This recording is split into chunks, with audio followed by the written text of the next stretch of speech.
പുതിയൊരു വീഡിയോയിലേക്ക് എല്ലാവർക്കും സ്വാഗതം. അങ്ങനെ ഡോക്ടർ ജയനോട് പറയുന്നുണ്ടായിരുന്നു ദേവയാനിയുടെ അവസ്ഥയെക്കുറിച്ച്. അപ്പോൾ ദേവയാനിക്കാണെങ്കിലും ഇങ്ങനെ അതിൻ്റെ ഇൻറ്റേർണൽ ഓർഗൻസിനെയൊക്കെ ഇങ്ങനെ ചെറുതായിട്ട് ബാധിച്ചിട്ടുണ്ട്, വിഷം ഉള്ളിൽ ചെന്നുകൊണ്ട് തന്നെ. അപ്പോൾ അതിനെക്കുറിച്ചൊക്കെ പറയുകയാണ്. അപ്പോൾ ഡോക്ടറോട് ജയൻ ചോദിക്കുന്നുണ്ടായിരുന്നു, ബ്ലഡ് മാറ്റിയോണ്ട് കാര്യമായിട്ടുള്ള മാറ്റമൊന്നും സംഭവിച്ചില്ലേ എന്ന് ചോദിക്കുകയാണ് കേട്ടോ. അപ്പോൾ അങ്ങനെ മാറ്റമില്ല എന്നല്ല പറഞ്ഞത്, എന്തോ ആസിഡ് പോലുള്ള എന്തോ ഒരു വിഷമാണ് ഉള്ളിൽ ചെന്നിട്ടുള്ളത്, അതുകൊണ്ട് തന്നെ വയറിലൊക്കെ ആകെ പൊള്ളലേറ്റിട്ടുണ്ട്. അപ്പോൾ അതുകൊണ്ട് ഇങ്ങനെ വിഷം ഉള്ളിൽ ചെന്നാൽ ഇങ്ങനെ വയറ് കഴുകിയാലും അതിങ്ങനെ മാറേണ്ടതാണ്. പക്ഷേ ഇതിവിടെ ഇങ്ങനെ ആസിഡ് പോലെയുള്ള എന്തോ ഒരു വിഷം ഉള്ളിൽ ചെന്നുകൊണ്ടാണ് വയറ്റിലൊക്കെ പൊള്ളലേറ്റിട്ടുള്ളത്. അതുകൊണ്ടാണ് ഫുഡ് കൊടുക്കുന്ന സമയത്ത് വൊമിറ്റ് ചെയ്യുന്നത് എന്നൊക്കെ പറയുകയാണ് കേട്ടോ. ഇപ്പോൾ നമ്മൾ ലിക്വിഡ് ഫുഡാണ് കൊടുക്കുന്നുണ്ടെങ്കിലും അതുകൊണ്ടാണ് ഇങ്ങനെ വൊമിറ്റ് ചെയ്യുന്നത്. അപ്പോൾ അതൊക്കെ മാറി വരാൻ കുറച്ച് സമയം എടുക്കും എന്ന് പറയുകയാണ്. പിന്നെ ദേവയാനിക്കാണെങ്കിലും അതിൻ്റെ കൂട്ടത്തിൽ പല ചിന്തകളുമാണ്. അപ്പോൾ അതുകൊണ്ട് തന്നെ ഇങ്ങനെയുള്ള സാഹചര്യങ്ങളിൽ നമ്മളിവിടെ ഒരു സൈക്യാട്രിസ്റ്റ് വരുന്നുണ്ട്, അദ്ദേഹത്തിൻ്റെ ഹെൽപ്പ് കൂടെ എടുക്കുന്നത് നല്ലതാണ്. അപ്പം അങ്ങനെയാണെങ്കിൽ ആ മരുന്നും കഴിക്കേണ്ടി വരും എന്നൊക്കെ പറയുകയാണ് കേട്ടോ. അപ്പോൾ എന്തായാലും നയനയോട് ഭയങ്കര ദേഷ്യമാണല്ലോ ദേവയാനിക്ക്, ആ കാര്യങ്ങളൊക്കെ ഡോക്ടർക്ക് അറിയാമല്ലോ. അപ്പോൾ അതും പറയുന്നുണ്ടായിരുന്നു. ഇതോടുകൂടിയായപ്പോൾ ഇങ്ങനെ മരുമകളോടുള്ള വെറുപ്പ് കൂടിയേ ചെയ്തിട്ടുള്ളൂ എന്ന് പറയുകയാണ്. അപ്പോൾ നയനയെ കുറിച്ചും ജയൻ പറയുന്നുണ്ടായിരുന്നു കേട്ടോ, പത്തരമാറ്റ് പോലെയുള്ളൊരു മരുമകളെയാണ് ഞങ്ങൾക്ക് കിട്ടിയത്, പക്ഷേ അത് അയാൾ മനസ്സിലാക്കുന്നില്ല എന്നൊക്കെ പറയുകയാണ്. പിന്നീട് അതൊക്കെ കഴിഞ്ഞ് ദേവയാനീനെ കാണാനായിട്ട് ജയൻ ഉള്ളിലേക്ക് കയറുകയാണ്. ഐസിയുൻ്റെ ഉള്ളിലേക്ക് കയറിയിട്ട് ഇങ്ങനെ ചോദിക്കുന്നുണ്ടായിരുന്നു, ഇപ്പോൾ എങ്ങനെയുണ്ട് എന്നൊക്കെ ചോദിക്കുമ്പോൾ ദേവയാനി പറയും, എനിക്കിപ്പോൾ നല്ല ക്ഷീണമുണ്ട് എന്നൊക്കെ ഇങ്ങനെ പറഞ്ഞ് സംസാരിക്കുകയാണ് കേട്ടോ. പിന്നീട് അവൾ പുറത്തുണ്ടോ എന്ന് ചോദിക്കുകയാണ്. അപ്പോൾ നയനയുടെ കാര്യമാണ് കേട്ടോ ചോദിക്കുന്നത്. അപ്പോൾ അവൾ അവിടെ ഉണ്ട് എന്ന് പറയുമ്പോൾ അവളെ ഇങ്ങോട്ട് കടത്തി വിടണ്ട, എനിക്ക് അവളെ കാണണ്ട, അവൾ എന്നെ കാണാൻ വന്നിട്ടുണ്ടെങ്കിൽ എൻ്റെ അസുഖം കൂടുകയുള്ളൂ എന്നൊക്കെ പറയുമ്പോൾ ജയൻ ആകെ സങ്കടമാണ് കേട്ടോ. എന്താ ദേവ നീ ഇങ്ങനെയൊക്കെ പറയുന്നത് എന്നൊക്കെ ചോദിക്കുകയാണ്. അപ്പം എൻ്റെ ഈ അവസ്ഥയ്ക്ക് കാരണം അവളാണ്, എന്നിട്ട് നിങ്ങളൊക്കെ എന്തിനാ അവളെ ഇങ്ങനെ സപ്പോർട്ട് ചെയ്യുന്നതെന്നൊക്കെ ചോദിക്കുന്നുണ്ടായിരുന്നു കേട്ടോ. അപ്പോൾ ജയനാണെങ്കിലും ഇങ്ങനെ ഒന്നും തുറന്നു പറയാനും പറ്റുന്നില്ല.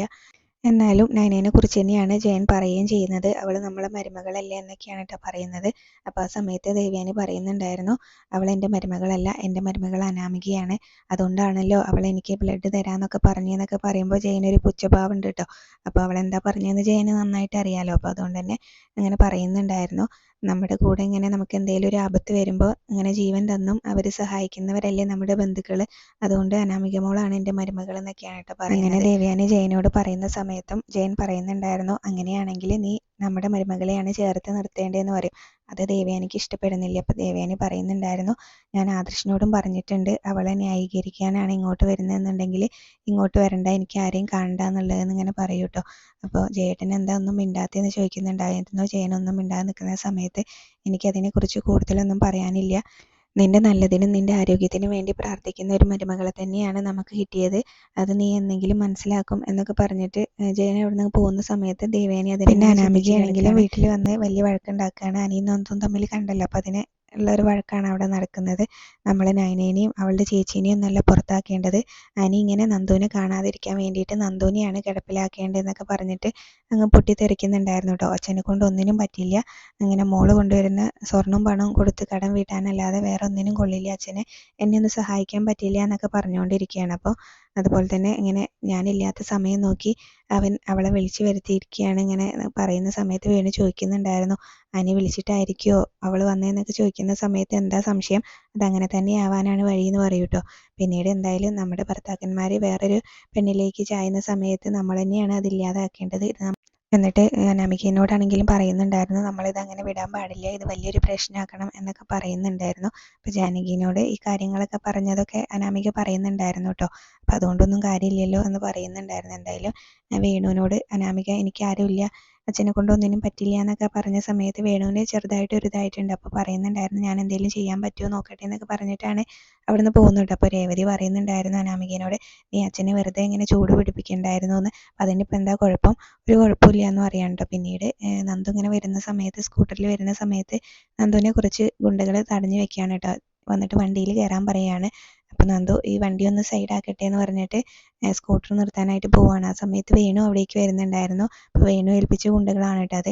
എന്നിട്ട് നന്ദു സ്കൂട്ടറൊക്കെ വെച്ച് തിരിയുന്ന സമയത്ത് വീണ്ടും നന്ദുവിനെ പിടിച്ച് വണ്ടിയിൽ കയറ്റാൻ നോക്കുകയാണ്. അപ്പോൾ പിന്നെ അവിടെ നടക്കുന്നത് വലിയൊരു അടിയാണ് കേട്ടോ. നന്ദു എല്ലാവരെയും അടിച്ചിടുന്നുണ്ടായിരുന്നു.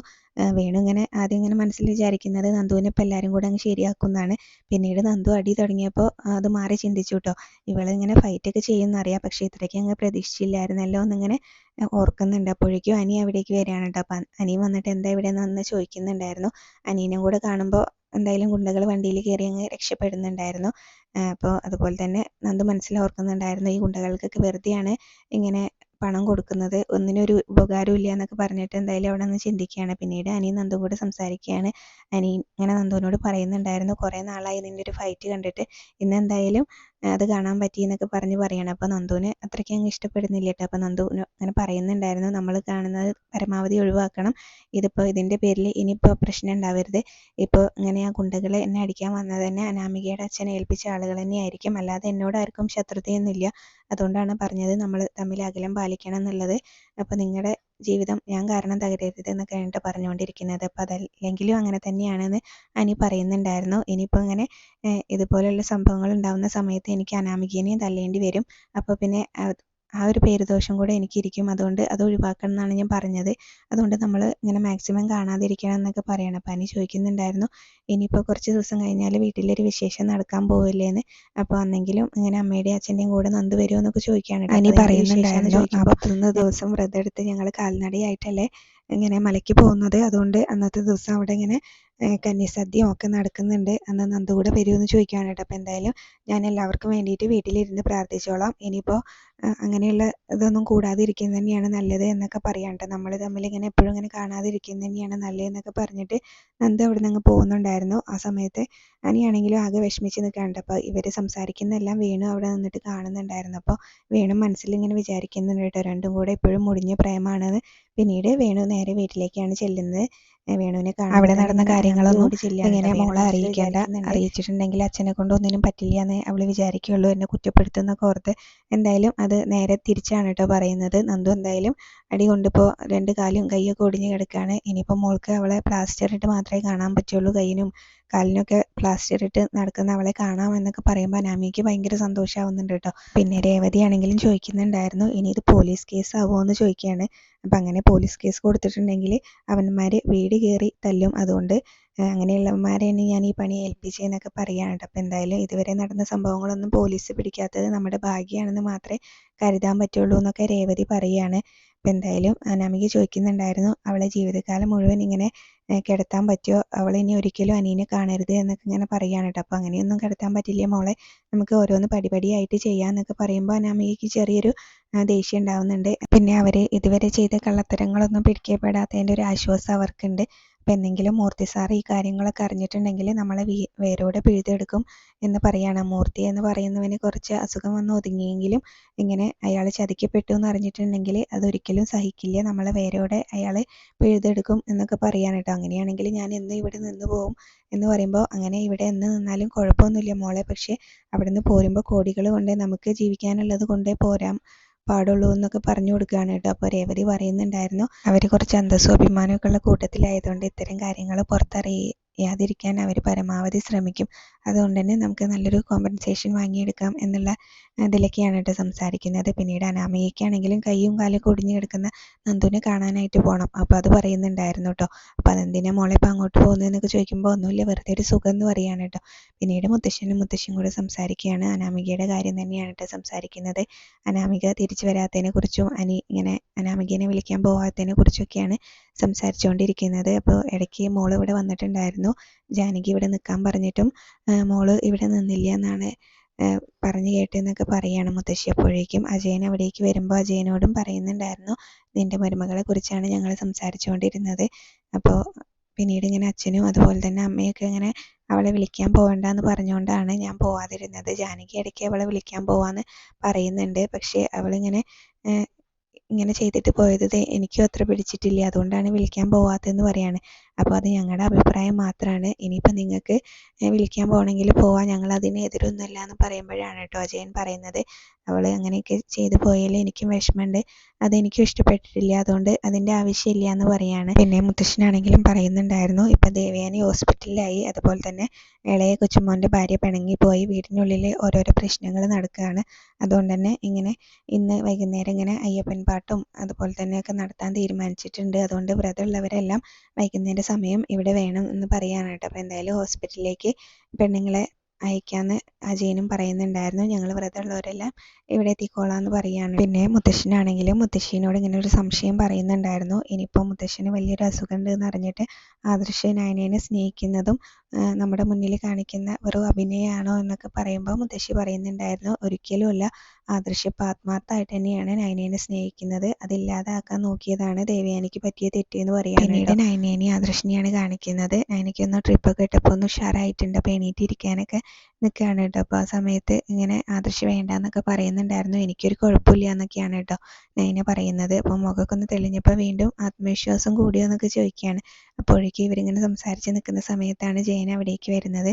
ജയൻ വന്നിട്ട് ഇങ്ങനെ വീട്ടിൽ ഇങ്ങനെ അയ്യപ്പൻ പാട്ടും ഒക്കെ ഉണ്ട്, അപ്പോൾ ഞങ്ങൾക്ക് എല്ലാവർക്കും അങ്ങോട്ട് പോകണം എന്നൊക്കെ പറയുകയാണ്. അപ്പോൾ അവിടെ ഇങ്ങനെ അലങ്കരിക്കണമല്ലോ, കുരുത്തോല കൊണ്ട് അലങ്കരിക്കേണ്ട കാര്യമൊക്കെ പറയുന്ന സമയത്ത് നയനയ്ക്ക് അത് ചെയ്താൽ കൊള്ളാമെന്നുണ്ട് കേട്ടോ. അപ്പോൾ അതിനെക്കുറിച്ചൊക്കെ ഇങ്ങനെ സംസാരിക്കുന്നുണ്ടായിരുന്നു. അപ്പോൾ ഞാനും അങ്ങോട്ട് പോവാന്നൊക്കെ പറയുമ്പോൾ, നീ അവിടെ ചെന്നിട്ട് ഒരു ജോലിയും ചെയ്യണ്ട, അവിടെ ഇങ്ങനെ എന്താ എല്ലാം കണ്ട് നിന്നാൽ മാത്രം മതി, ഞാൻ അനിയനെ എല്ലാ കാര്യങ്ങളും ഏൽപ്പിച്ചിട്ടുണ്ട് എന്നൊക്കെ പറയാനായിട്ട്. അപ്പോൾ കുരുത്തോല കൊണ്ട് ഇങ്ങനെ തോരണം കെട്ടുന്ന കാര്യമൊക്കെ പറയുന്ന സമയത്ത് അതൊക്കെ അനി ചെയ്തോളും, നീയൊന്നും ചെയ്യണ്ട എന്നാണ് കേട്ടോ പറയുന്നത്. അപ്പോൾ മോളിങ്ങനെ ആർട്ട് വർക്കൊക്കെ ചെയ്യുന്നതല്ലേ, അപ്പോൾ അതുകൊണ്ട് മോൾക്കത് ചെയ്താൽ കൊള്ളാമെന്നുണ്ടാവും എന്നൊക്കെ ഇങ്ങനെ പറയുമ്പോൾ ആദർശ് വേണ്ടാന്ന് പറയാണ് കേട്ടോ. അപ്പോൾ അതൊക്കെ അനിയനെ ഏൽപ്പിച്ചിട്ടുണ്ട്, അതുകൊണ്ട് അതൊന്നും ചെയ്യണ്ട, അവിടെ ഒരു ജോലിയും ചെയ്യാതെ അവിടെ നോക്കി നിന്നാൽ മതി എന്ന് പറയാണ്. അപ്പോൾ എന്തായാലും ഇങ്ങോട്ട് ജലജയും ജാനകിയും വരാമെന്ന് പറഞ്ഞിട്ടുണ്ട് എന്നൊക്കെ പറയുമ്പോൾ, എനിക്ക് പോണതിൻ്റെ മുന്നേ അമ്മേനെ ഒന്ന് കാണാൻ. ആ സമയത്ത് ആദർശ് പറയുന്നുണ്ടായിരുന്നു, വെറുതെ എന്തിനാ, ഇനിയിപ്പോൾ നീ വീട്ടിൽ വന്നിട്ട് അമ്മേനെ കണ്ടാൽ മതി, അതായിരിക്കും നല്ലത് എന്ന് പറയുമ്പോൾ ജയനും അതിനെ അനുകൂലിച്ചാണ് കേട്ടോ പറയുന്നത്, വെറുതെ എന്തിനാ മോളെ അങ്ങോട്ട് ചെല്ലുന്നത്, അപ്പം അത് വേണ്ടാന്ന് പറയാണ്. പിന്നീട് ഇങ്ങനെ ദേവയാനിയാണെങ്കിലും നയനേനെ ഇപ്പോൾ വെറുത്തുകൊണ്ടിരിക്കുകയാണല്ലോ, അപ്പോൾ അതിനെക്കുറിച്ച് സംസാരിക്കുന്നുണ്ടായിരുന്നു. അപ്പോൾ ആദർശ് എന്ന് വെച്ചാൽ ഇങ്ങനെ ദേവയാനിക്ക് ജീവനായിരുന്നു, അങ്ങനെ അയാളിങ്ങനെ ഒരാളെ സ്നേഹിക്കാൻ തുടങ്ങിയിട്ടുണ്ടെങ്കിൽ ഭ്രാന്തമായിട്ട് അങ്ങ് സ്നേഹിക്കും എന്ന് പറയാണ്. ആദർശിൻ്റെ കാര്യം തന്നെ മോളോട് ഇങ്ങനെ അവൻ പറഞ്ഞിട്ടുണ്ടാവുമല്ലോ, അവൻ ഇങ്ങനെ അസുഖക്കാരനായതുകൊണ്ട് മാത്രമാണ് ഞങ്ങൾ ഒരു കുട്ടിയും കൂടെ വേണ്ടാന്ന് വെച്ചത്, എനിക്ക് ഒരു കുട്ടിയും കൂടെയൊക്കെ വേണമെന്നുണ്ടായിരുന്നു, അതും ഒരു പെൺകുട്ടി ആവണമെന്നാണ് എനിക്ക് ആഗ്രഹം ഉണ്ടായിരുന്നത്, പക്ഷേ അതൊന്നും നടന്നില്ല, ഇങ്ങനെ ആദർശിന് വേണ്ടിയിട്ടാണ് അത് വേണ്ടാന്ന് വെച്ചത്. അപ്പോൾ ആ ഒരു സ്നേഹം എന്തായാലും മോൾക്ക് അറിയാലോ, അങ്ങനെ അയാൾ ഒരാളെ സ്നേഹിക്കാൻ തുടങ്ങിയിട്ടുണ്ടെങ്കിൽ പിന്നെ ഭ്രാന്തമായിട്ട് അങ്ങ് സ്നേഹിക്കും, അതുപോലെ തന്നെ മോളെ അയാൾ സ്നേഹിക്കാൻ തുടങ്ങിയിട്ടുണ്ടെങ്കിൽ പിന്നെ മരുമകളായിട്ടല്ല മോളായിട്ടായിരിക്കും മോളെ സ്നേഹിക്കാൻ പോകുന്നതെന്നൊക്കെ പറയാണ് കേട്ടോ. അപ്പം എനിക്ക് ഭയങ്കര സന്തോഷമാവുന്നുണ്ട്, പക്ഷേ ഇവിടെ അങ്ങനെയല്ലല്ലോ, ഇങ്ങനെ അങ്ങനെയുള്ള ഒരാളെ വെറുത്ത് കഴിഞ്ഞിട്ടുണ്ടെങ്കിൽ അതിൻ്റെ അങ്ങേയറ്റം ഇങ്ങനെ വെറുപ്പായിരിക്കും കാണിക്കുക എന്നിങ്ങനെ പറയും കേട്ടോ. അപ്പോൾ അതുകൊണ്ട് തന്നെ നയനയ്ക്ക് അത് കേൾക്കുമ്പോൾ ഭയങ്കര സങ്കടമാവുകയാണ്. അപ്പം നയനേനെ കാണിച്ചുകൊണ്ടാണ്